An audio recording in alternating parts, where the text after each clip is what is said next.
Meenakshi YouTube channel చూస్తున్న వారందరికీ ధన్యవాదములు. నమస్తే.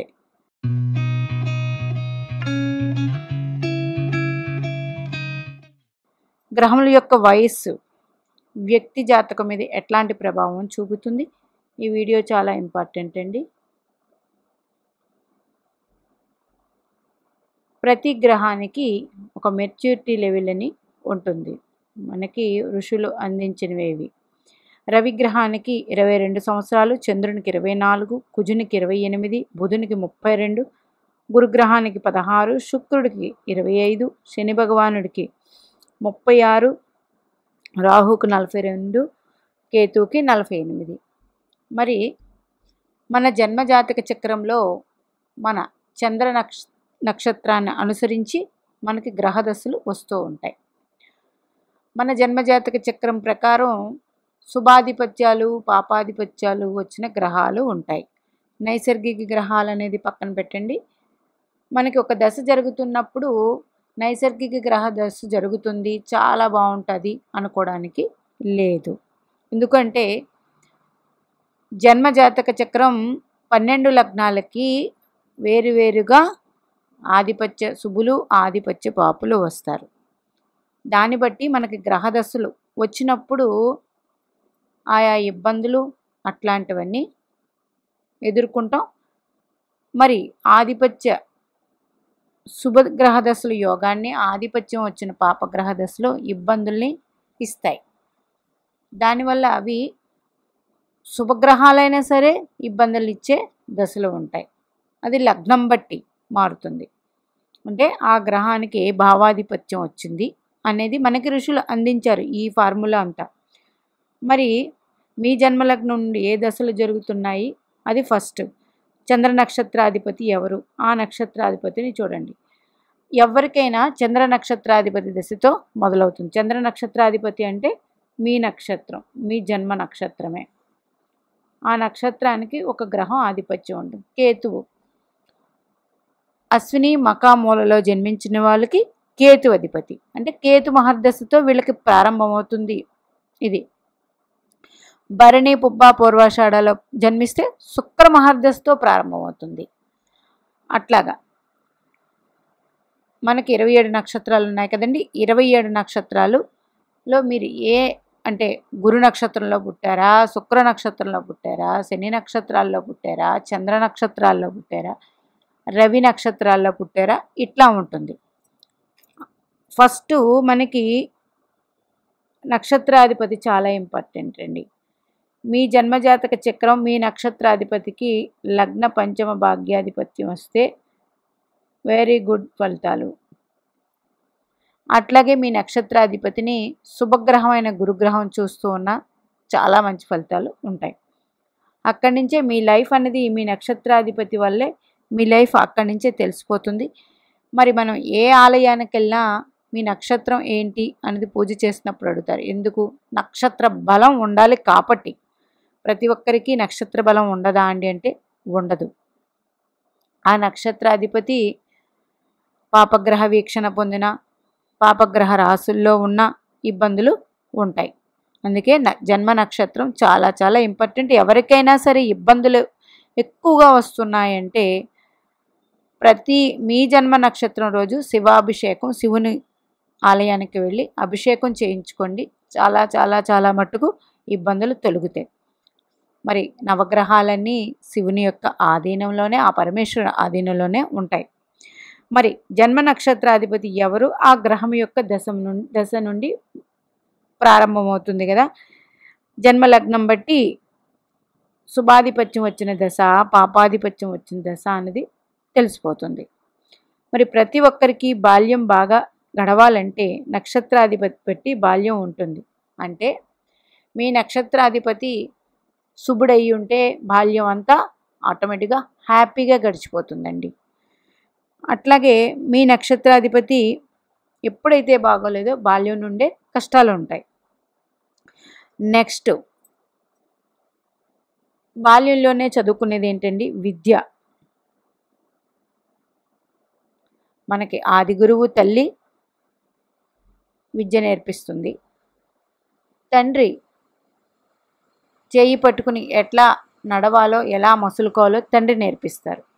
మరి తల్లే విద్య నేర్పిస్తుందండి ఆది గురువు. మరి గురువుకి 16 సంవత్సరాలు ఇచ్చి ఉన్నారు మెచ్యూరిటీ లెవెల్స్.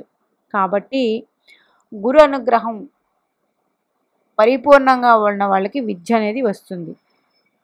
ఒకవేళ లేకపోతే మీకు 16 సంవత్సరాలు వచ్చే వరకు ఆ పిల్లవాడు కొంచెం అటు ఇటుగా చదువు అన్నది. ఎందుకు? గురునికి మెచ్యూర్ లెవెల్ 16 కాబట్టి 16 రావాలి. ఇంకా విద్య తర్వాత ఉద్యోగం అనేది ప్రతి ఒక్కరూ బీటెక్ చేసేస్తే 21 సంవత్సరాలకి క్యాంపస్లో సెలెక్ట్ అవుతారు. ఆ రోజుల్లో కూడా 22 ఏ రోజైనా.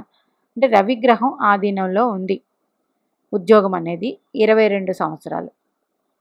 మరి అక్కడ నుండి చంద్రుడు ఉద్యోగంలో రాణింపు, ధనం కూడా చంద్రుడి నుంచే చూస్తాం. మరి 24 సంవత్సరాలు. మరి ఇంకా నెక్స్ట్ వచ్చేది వివాహం. శుక్రుడు ఆధీనంలో ఉంటుంది వివాహం కాబట్టి శుక్రునికి ఇచ్చి ఉన్నారు 25 సంవత్సరాలు. తర్వాత కుజగ్రహానికి 28 ఇచ్చున్నారు. ఒక మనిషికి కావలసిన ఎనర్జీ లెవెల్స్ అన్నీ కూడా పరిపూర్ణంగా 28 సంవత్సరాలకి వాళ్ళు ఇవన్నీ దాటుకొచ్చాక వీళ్ళు ఎంత ఉత్సాహంగా ఉన్నారు, ఎంత పని చేయగలరు, ఇవన్నీ కూడా ఎనర్జీ లెవెల్స్ కుజగ్రహానికే ఇచ్చి ఉన్నారు. మరి 32 సంవత్సరాలకి ఎవరైనా ఉద్యోగంలో 22 తప్పితే ఇవన్నీ చదువులు ఉంటాయి, పీజీలు, పిహెచ్డీలు ఇవన్నీ ఉంటాయి. 32కి స్థిరత్వం వస్తుంది. అది బుధునికే ఇచ్చి ఉన్నారు. జీవితంలో ఉద్యోగంలో ప్రమోషన్స్ అయితేనేమి ఇవన్నీ కూడా స్థిరత్వం. మకర రాశి 10వ స్థానాధిపతి అయ్యారు శని భగవానుడు. 11వ స్థానాధిపతి కుంభరాశి లాభాలు. ఇవన్నీ కూడా 36 సంవత్సరాలకి ఒక వ్యక్తి ఎలాంటి జీవనం పొందాలి, ఎలాంటి జీవిస్తున్నారు అన్నది మొత్తం శని భగవాన్ ఆధీనంలో ఉంటుంది. ఇప్పుడు చెప్పినట్టు ఎవరైనా సరే ఈ మెచ్యూరిటీ లెవెల్కి తగ్గట్టు మీకు గ్రహదశలు రాకపోయినా, ఆ గ్రహదశ ఇబ్బంది పెడుతూ ఉన్నా, ఆ గ్రహానికి ఇప్పుడు శని మహర్దశే జరుగుతుందండి. మీకు చిన్న వయసులో వచ్చింది, ఇప్పుడు వచ్చింది 21కే వచ్చింది. ఆర్ద్ర నక్షత్రంలో జన్మించి ఉన్నారు, రాహు నక్షత్రంలో. శని మహర్దశ 21 సంవత్సరాలకు వచ్చేస్తుంది. శని భగవానుడు మెచ్యూరిటీ లెవెల్ ఎంతండి? 36. అంటే జన్మ లగ్నానికి ఈయన శుభుడైతే ఆటోమేటిక్గా ఇబ్బందులు లేకుండా వెళ్ళిపోతుంది. ఒకవేళ అంతకు తగ్గట్టు ఇబ్బందులు, బాధలు అవన్నీ ఉన్నాయంటే 36 సంవత్సరాలకి పరిపూర్ణమైన అనుగ్రహం శని నుండి లభిస్తుంది. ఆ లెవెల్లో ఉండాలి. అందుకే శని భగవానుడి దశ ఎవరికైనా 30 దాటాక వస్తే వెరీ గుడ్. 30 లోపు వస్తే చిన్నప్పుడే చదువులకి ఇబ్బందులు ఉంటాయి. లగ్నానికి శుభుడయ్యి ఉంటే ఆ ఇబ్బంది అనేది ఉండదు, కానీ ఎంతో కొంత ప్రభావం అనేది 100% ఉండి తీరుతుంది.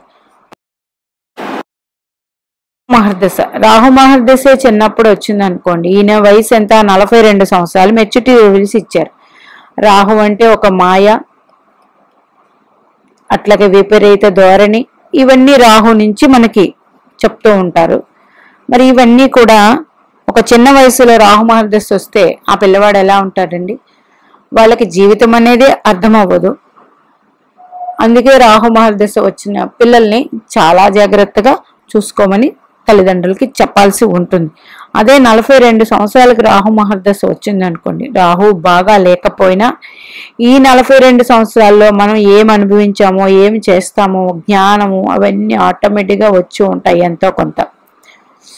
అదే రాహు బాగున్నారనుకోండి, రాహు వల్ల ఇబ్బందులు తట్టుకుంటారు. ఏం చెయ్యాలి, మనం ఏం పని చేయకూడదని వీళ్ళకి జ్ఞానం వస్తుంది. ఇంకా కేతువు 48 సంవత్సరాలు. 48 నుండి 51 ఏదైనా మీరు ఈ మధ్యలో వయసు వేసుకోండి. 42, 43, 44, 45, 47 సంవత్సరాలు వేసుకోండి. వీళ్ళిద్దరూ సమసప్తకంలో ఉంటారు కాబట్టి వీళ్ళిద్దరూ సమసప్తకాల్లో ఉంటారు రాహుకేతువులు. అందుకే వీళ్ళిద్దరికి 7 years. మరి 51 ఈ మధ్యలో మనం జీవితంలో పూర్తి స్థిరత్వం, మన పిల్లల పెళ్ళిళ్ళు అయితేనేమి ఇవన్నీ మొదలు పెడతాం, జీవితాన్ని స్థిరత్వం చేసుకుంటాం. లాస్ట్లో వచ్చేది కేతు దశ. కేతు మోక్షకారకుడు. కేతు గ్రహం ఎవరండి? మోక్షాన్ని. అందుచేత